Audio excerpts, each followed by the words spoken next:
ಹರೇ ಕೃಷ್ಣ. ಮತ್ತೊಮ್ಮೆ ಎಲ್ಲ ಭಕ್ತರಿಗೂ ನಮ್ಮ ಗೀತಾಜ್ಞಾನ ಕನ್ನಡ ಚಾನೆಲ್ಗೆ ಸ್ವಾಗತ.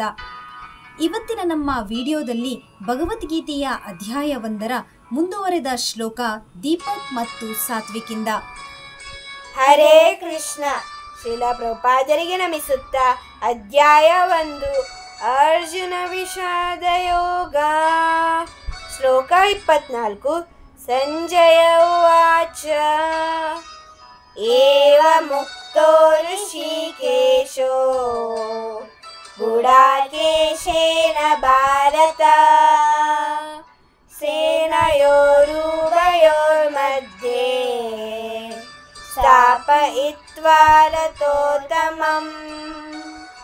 ಏವ ಮುಕ್ತೋ ಋಷಿಕೇಶೋ ಗುಡಾಕೇಶೇನ ಭಾರತ ಸೇನಯೋರುಭಯೋರ್ಮಧ್ಯೆ ಸ್ಥಾಪಯಿತ್ವಾ ರಥೋತ್ತಮಂ. ಏವ ಮುಕ್ತೋ ಋಷಿಕೇಶೋ ಗುಡಾಕೇಶೇನ ಭಾರತ ಸೇನಯೋರುಭಯೋರ್ಮಧ್ಯೆ ಸ್ಥಾಪಯಿತ್ವಾ ರಥೋತ್ತಮಂ. ಇದರ ಅನುವಾದ: ಈ ಶ್ಲೋಕದಲ್ಲಿ ಅರ್ಜುನನನ್ನು ಗೂಢಾಕೇಶ ಎಂದು ಕರೆದಿದೆ. ಗೂಢಾಕ ಎಂದರೆ ನಿದ್ರೆ, ನಿದ್ರೆಯನ್ನು ಗೆದ್ದವನು ಗೂಢಾಕೇಶ. ನಿದ್ರೆ ಎಂದರೆ ಅಜ್ಞಾನ ಎಂದು ಅರ್ಥ. ಕೃಷ್ಣನೊಡನೆ ತನ್ನ ಗೆಳೆತನದಿಂದ ಅರ್ಜುನನು ನಿದ್ರೆಯನ್ನು ಅಜ್ಞಾನಗಳನ್ನು ಗೆದ್ದ, ಏಕೆಂದರೆ ಇದೇ ಭಕ್ತನ ಸ್ವಭಾವ.